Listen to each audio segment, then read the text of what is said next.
Real Exam English, Season 2, Episode 6, Friends. Hello and welcome to Real Exam English. Today's episode is about friends. We all have friends, and I think we all like talking about our friends.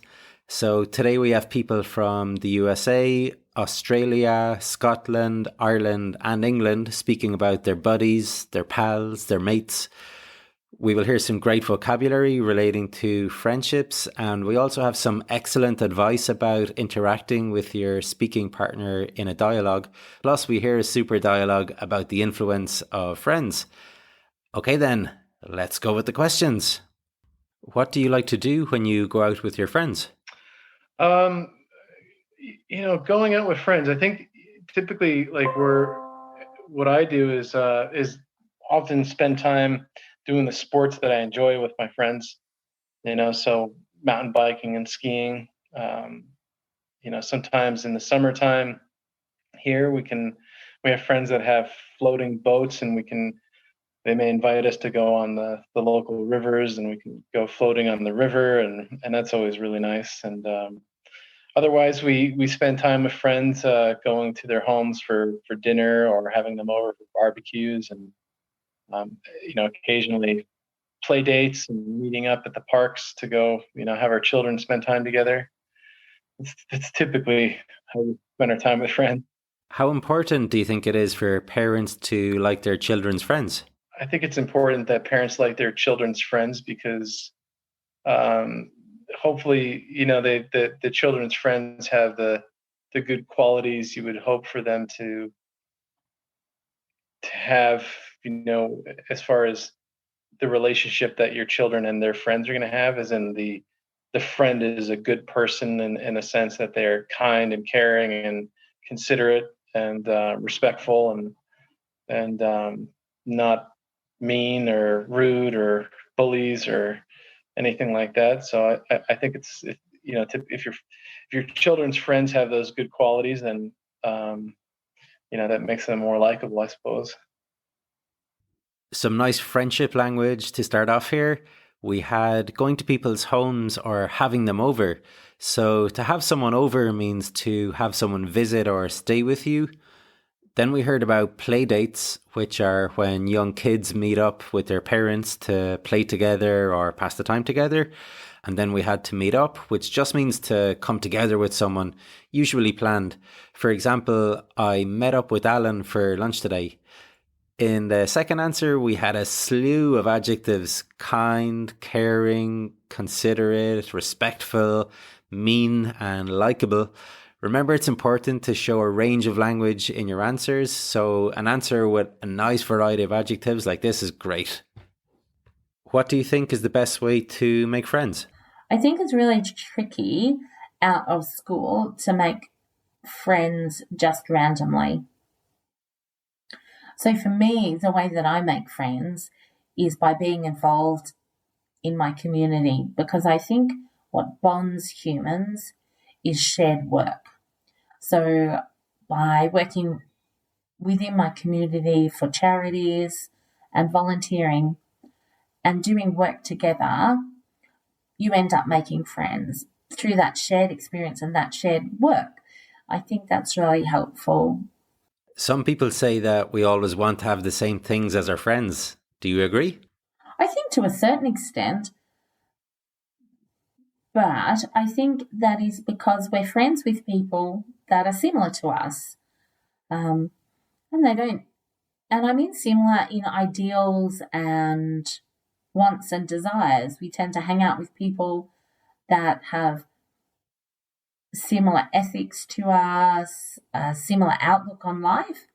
So quite often we do see our friends with stuff and want that too. And I think that's quite normal. For example, I quite often do this, but it's been a while. But we go camping, and so we'll see friends with different camping equipment and go, oh, actually, that's really useful. That would be useful for us too. A classic friendship phrasal verb here, which is to hang out with friends.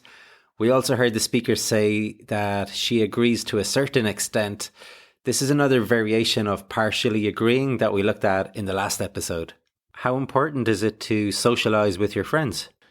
Before COVID, I thought it was a good thing, and I liked socialising with them, but I also like spending time on my own.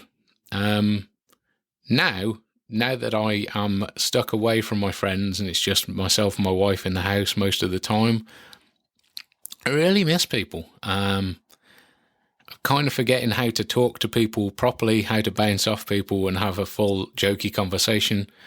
I think socialising is vitally important with your friends. Yes. Is it better to have a few close friends or a lot of acquaintances? I have both. There are benefits to both. Personally, I prefer having a few close friends because it's nice. It's nice to have people that you can be vulnerable with, people that you can share things with without fear of judgment or anything like that. But having lots of acquaintances is really handy if you need to get things done, pull in favours,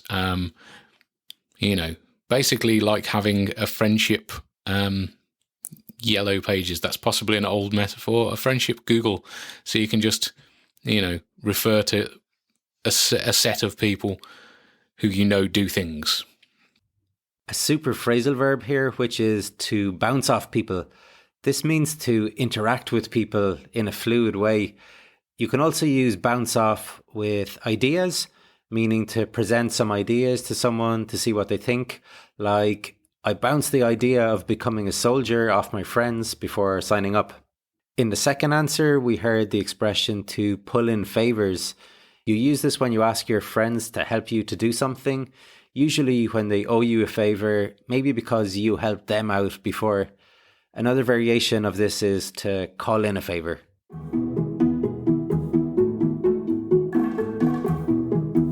For transcripts of the podcast, please go to the Real Exam English website. That's realexamenglish.com.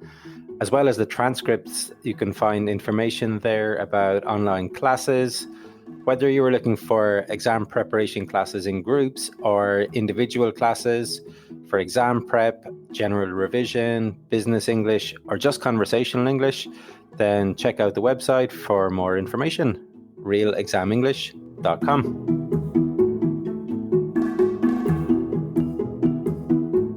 What do you like to do when you go out with your friends? I'm a really big fan of going to escape rooms, doing activities with friends. And during the coronavirus pandemic, we've tried to do a few things virtually to replicate it. I like going for walks with friends in green areas like parks and the woods. Do you think we can be friends with people who have very different ideas and opinions from us? Yes, I think so.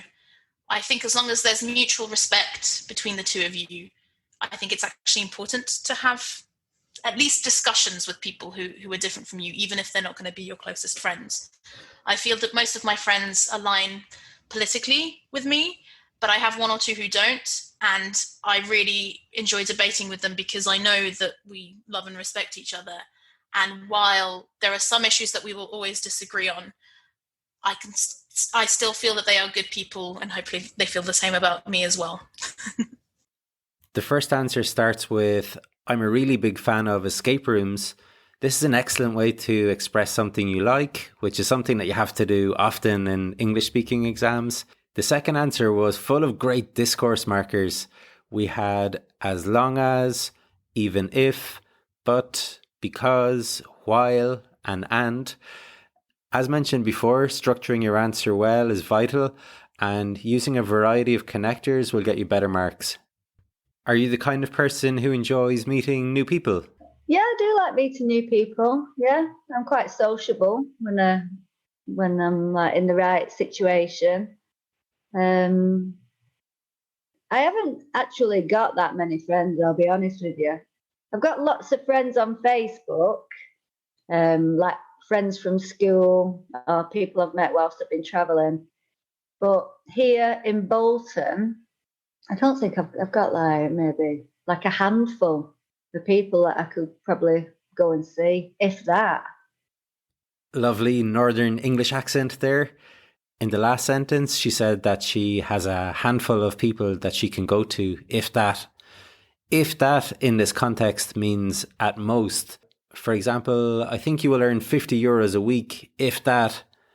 And the handful that she mentioned is a nicer way of saying a few, like 4 or 5. Next up, I take part in a dialogue. Many English exams have a dialogue element, and the language you need to use is more or less the same, regardless of whether it's a Cambridge exam, Trinity, language cert, or whatever. The question being discussed here today is, are people too easily influenced by their friends? And there are 5 options to discuss: being part of a group, listening to family, the type of person you are, the importance of thinking for yourself, and wanting to be popular. So this is the format of Cambridge B2 and C1 exams. You get a general question and usually 5 different points to comment on. You get 2 minutes with your partner to discuss the options, and then the examiner will stop you and ask you which one option is the most important or the least important, or which 2 are the best or the worst. It varies from exam to exam. So then you have 1 minute between you and your partner to decide which 1 or 2 is the best or whatever. You don't have to speak about all 5 options. If you only speak about 3 or 4 of them, that's fine. In fact, Cambridge state that they prefer you speak about a few of them in depth rather than speaking about all 5 superficially. As mentioned previously, this is the main part of the exam to show off your interaction skills. And if you have some nice vocabulary on the topic too, you're on the way to getting a good mark. Remember too that the conversation should be split 50-50 between you and your partner. So try not to speak too much or too little. If your partner is very shy or quiet, then make sure to try to get them involved by asking them what they think. If they then don't give a decent answer, that isn't your fault. You've done your job by showing that you can ask someone's opinion. Conversely, if your partner is really talkative and is eating up the time without involving you at all, then it's important that you have a nice expression to interrupt them politely, like "sorry to interrupt, but," or "if I can just add something here." You shouldn't have to do this, as most students should know that they need to interact, but occasionally nerves get the better of people and they just won't stop talking. And the last thing to comment on here is that, at least for Cambridge exams, you don't have to come to an agreement with your partner. You just need to be trying to reach an agreement. What sometimes happens is someone says, "I think the best option is whatever," and their partner says that they agree, and they have only used 15 seconds of the minute that they have been given, and the examiners just sit there quietly with the clock ticking, tick, tick, tick. So try to avoid agreeing too soon. Have a little debate. Even if you really do agree with your partner, then suggest one of the other options might be better, just so that you have something to talk about and to compare. Okay then, so today it's just a regular chat about the different options. So have a listen here for the interaction in particular, see what you think. Okay then, so starting with being part of a group, I would say that people clearly are very easily influenced by their friends, particularly at a teenage age. Peer pressure is a big factor, and you'll see like large groups of teens all dressing very similarly and having the same opinions, the same taste in music, that kind of stuff. What do you think? Yeah, totally. I agree with what you're saying. I would say, to the question, are people too easily influenced by their friends? I know you're discussing one part of that that answer, but I would say it's human nature to be influenced by their friends, and it's more the majority of people that are influenced by other people around them, who are mostly their friends. Then it's more the majority are influenced than the minority. It's very unusual not to be influenced by other people. Absolutely. And would you say that the importance of listening to family is even more crucial, or does it depend on the age of the person, perhaps? I think throughout life, people, in my experience, I think throughout life, people shun their family at different, their influence of their family at different age groups. Like particularly you would be thinking teens and early 20s. That's like an age that you're just like going to rebel a little bit and not going to be influenced by your family and perhaps be influenced more by your friends. But then it kind of comes full circle, and I think you re-enter that engagement period with your family again. Yeah, I couldn't agree with you more. That's clearly evident for most people, and I guess personality type comes into it also. Some people hugely, yeah. Some people are naturally more independent and more headstrong, and therefore would be a little less easily influenced. Don't you think? Yes, definitely. Just thinking from people in my own personal circle, there are some that more easily influenced by friends than others, and always were. And some that are more independent based on personality types. Yeah, that just don't have that need to be. It's not that they don't want to be part of the group or want to be popular, but they don't see that being influenced by their friends will necessarily bring them into the being part of the group or wanting to be popular, if you know what I mean. Yeah, sure. Some people are more inclined to be led they're more by their confident. friends. Yeah, they're more confident in their own abilities to be part of the group without being influenced by their friends. Exactly. They don't care whether they look the same and act the same as the other people, and they feel fine with that. Yeah. Whereas others clearly want to be popular and take on board everything. They feel that's the way that's going to get them that yeah, exactly. Status. And they perhaps even do it to the detriment of who they really are. They act the way people want them to act rather than the way they really are. Okay, so the first thing to comment on is that the interaction is very natural here. This is very important.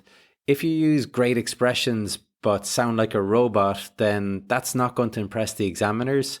So when you're practicing this part, then try to relax and interact in a friendly way with your partner, always being polite. The second thing to point out is the range of expressions used in this dialogue. We had, what do you think? Yeah, totally. I agree with what you're saying. Absolutely. I couldn't agree more. Don't you think?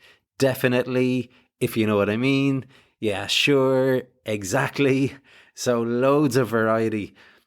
So make sure you practice plenty of debates to get into the habit of using different expressions for agreeing, disagreeing, and asking opinions. Okay, guys, that's it for today. Hopefully, wherever you are able to have some friends over or hang out with them. I think we're all dying to meet up with our buddies to let our hair down and bounce off each other. And remember, if you're looking for a teacher to practice your speaking with, or your writing, grammar, or whatever, then check out realexamenglish.com. I'll be more than happy to help. Okay, guys, have a great week. All the best. Trevor.